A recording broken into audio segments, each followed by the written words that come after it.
What's going on, y'all? Long Roof Lifestyle here. Wanted to touch base on something that's been going on with the Subaru. You have to forgive me. I'm getting over a cold and whatnot. Every day is getting a little bit better. Only on the up and up now. Still a little congested, but a little stopped up. But I'm good. I'm good. So, a couple of weeks ago, today is February 10th. So, mid-January or so, I was actually getting ready to do a YouTube video. Well, a video for my channel. And getting my Subaru, because they had all the parts and stuff for the Volvo in it. Getting the Subaru, gonna crank it up, and I had no dash warning lights. I had no warning lights. My RPM wasn't working, and at that time I didn't know it, but my coolant gauge wasn't working either. So I drive it to the backyard, get out, go get some, go walk to the shop to go get some tools, and my RPM surges. Really weird stuff, I know. So I run back and look at the engine. Everything looks fine, obviously. And then when I look back at my cluster again, it's working. My coolant gauge is up. My RPM is good. But my turn signals, which is actually one thing I didn't mention earlier, my turn signals have stopped working. At this point, they kind of started to work. The sound kind of reminded me, sorry y'all, kind of holding this thing kind of weird. Set it like this. Or not. Alright, that'll work, yeah. So, after a little bit, my turn signals wanted to start working again and whatnot. Now, one thing that I wanted to mention is that the keyword wanted to work. So I've had issues with the with my power windows in the past, and it always ended up being a wire that had gotten damaged because of how low this car was when I bought it.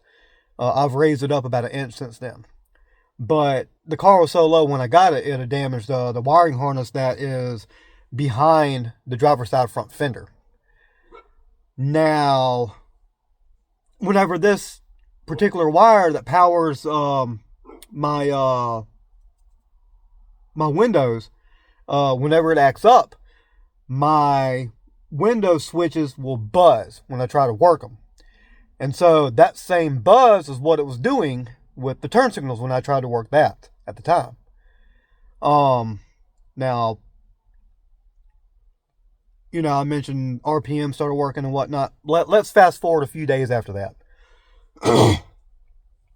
Over the next couple of days after when all this started,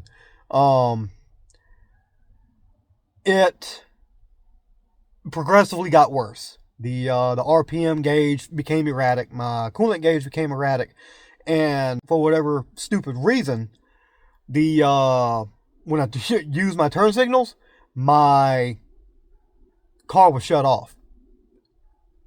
Ridiculous, I know.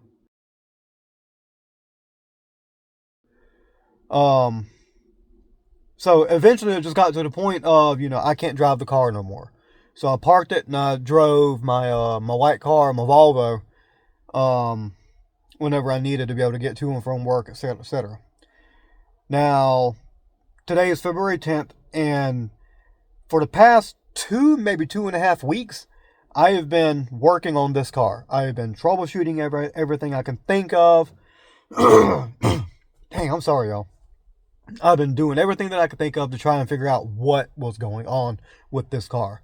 I had my battery checked; it was good. Alternator checked, which was good. And that's the first thing that I checked, because originally when all this started, my voltmeter for my amp was reading 11.75 volts. I'm like, well, that's a jacked up alternator all day.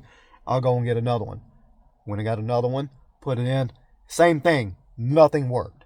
So I said at that point, and something else is going on, right?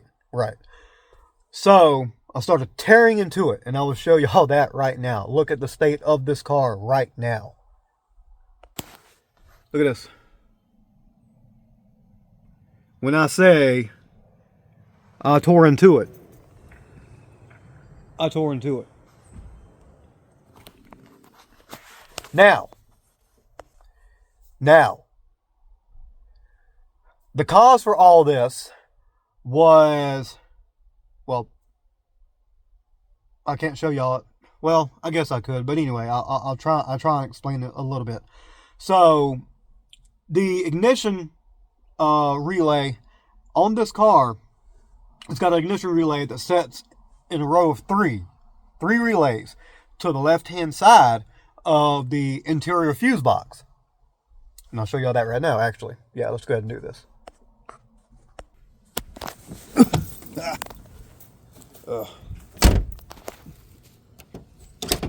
So, this is the relay in question. It is powered by that pink plug there. And you can see three relays. You can see the one down here, that is a blower motor relay. One right here in the middle. Well, my finger's covering up, but yeah, this one right here in the middle, that is your window relay for your power windows. And then you've got the relay that goes up top, which is your ignition relay. Now, I've got jumper wires at the moment so that I can test all this stuff out. The problem was one of the wires was not getting power. Or it was getting power, but not enough. There is a voltage drop. Excuse me, there is a voltage drop somewhere in this harness. Between here, actually it's further back than this, because I traced, there's the wiring loom, the wiring harness, and it goes to the fuse box, which is actually kind of jacked up right there. I still got to put everything back, but the wire in question is that, you can't really see it that well, zoom in, is this wire right here. Yeah, there you go. See that white wire with the pink stripe? That is the white wire with the blue stripe. White wire with the blue stripe in the back. That is what feeds that wire up here. Well, not the wire, but the harness. So this right here is a 4-pin. So you look at it. Yeah, there we go. You look at it. You've got that green wire. That comes from your ignition switch over here, where your key is. Zoom in a little bit. You got a black wire.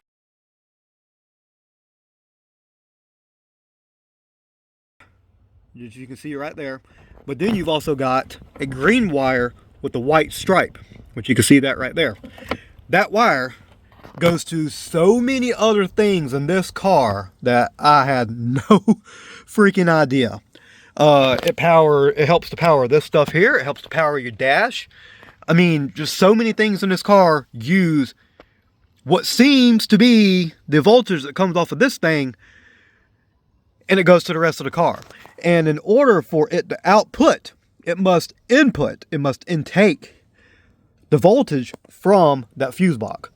From the blue striped, the white wire with the blue stripe.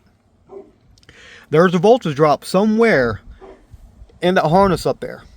So I'm probably going to end up replacing that harness here soon. Meanwhile, this right here is what I've done as a little bit of a a little bit of a band-aid. It works. So basically all I did was just put in a new wire. I've actually got it tucked inside of that upper loom right there, and that loom is actually wiring for my LEDs that I have underneath the car. But that's what I did. Soldered in, and you can actually see, I don't know where it's at right now. My car is so junky. Oh, right here. Yeah, that's the other end. You can see that stripe. And it goes right there. That's where it goes to. So, I'm going to crank this thing up, which it should have enough charge to allow me to do that. I don't know about battery. I mean, not battery, but gas. I had to put a little bit of my lawnmower gas in this thing. And I'll show y'all. Where's my clutch at? Right there. Let's see.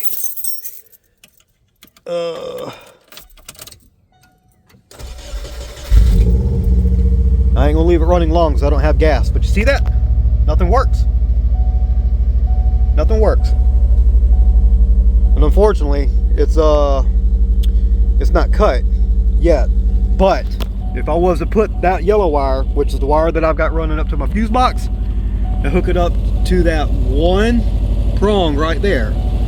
This right here is the output. This right here is that green and white wire that is still I mean, yeah, the green and white wire back there, the small one. It will work.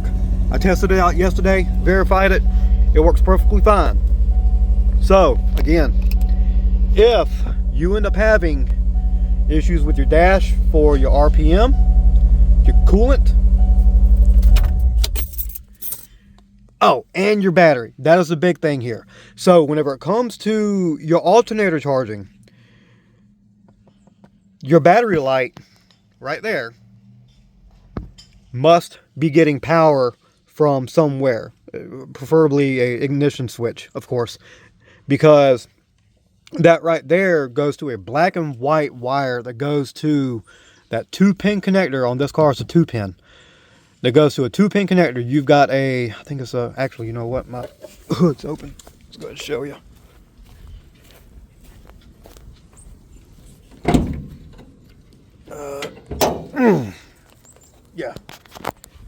Yeah, there's the 2-pin connector, and that black and white wire. That's what feeds, or basically tells, the alternator to turn on and to charge. If you ain't got no power going to that battery light, that charge light, it ain't gonna charge. Literally, it will not charge. So, that about wraps it up. I don't know how much this will help somebody out. It might not. But, excuse me. But if it does, then it does. Because this right here, it drove me up a wall. I tried everything. As you can tell, my car is tore apart. Even tried another ECU that I had laying around. And no dice. But she runs, and it runs good now. So I'm going to get everything put back together so I can drive this thing, because I'm tired of putting gas in my other two cars. I'm tired of almost daily driving my white car. Excuse me. I'm over that. So hopefully this video helps out somebody. Hopefully, knock on wood somewhere, this fixes the car. It should. It stays good to go with it. Goes back to being my daily driver. So now I can focus on getting my Volvo up and going. Let me show you all this.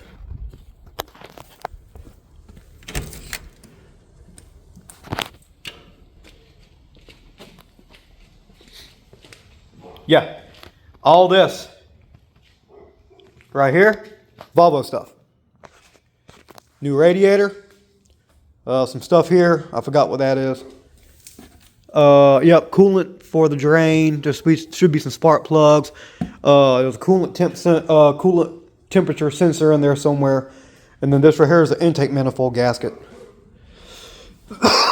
Excuse me. So I got some stuff coming down the pipe for it. Again, thank y'all for watching. Hopefully this helps somebody out. Again, you know, this is a temporary fix, and I should be able to source a decent harness. They got a 99 model year right now at the junkyard. I'm probably going to go take a look at here soon. As long as, at least I think, as long as the plugs on the fuse box side and everything match up, and the plugs for the harness that's in the dash, shoot y'all, I'm sorry, and the plugs for the harness that's in the dash that comes from that fuse box. As long as all that's, Jesus Christ, as long as all that matches up, it should be good to go to use. Because I legitimately do not know the reason for that voltage drop. There could be corrosion. It could be age. It could be a ground somewhere. And that's one thing I want to do too before I put all this back together. I want to take a look at some of the other grounds, and if I can move them, I'd like to, because historically these earlier model Subarus like this, from what I've read, tend to have grounding issues. And I'd like to alleviate that, especially while I've got everything apart. And I'm able to get to quite a few other grounds that are normally covered up. With everything out, I can get to a lot of stuff, especially the ground points, which let me show you all that too, just for the heck of it. So for this harness that's in the dash, you got 2 ground points. Oh, it's already covered up. Oh, not entirely. So there's a ground point right there. You can not see it. Oh yeah, there it is. Yep, you got a ground point right there. You can see the wire going to it right here. You have to remove or pull back your center console, and then there's one on the same side, on the other side in the same area. You cannot miss it. Same area on the opposite side, passenger side. Looks the same bolt. I think it's like a 13 or something like that, 13, 14. But anyways, that's all I got for now. Thank y'all very much for watching. Hopefully I'll be able to get this thing back together ASAP and do it right. So I'll be checking with y'all soon. Long Roof Lifestyle out.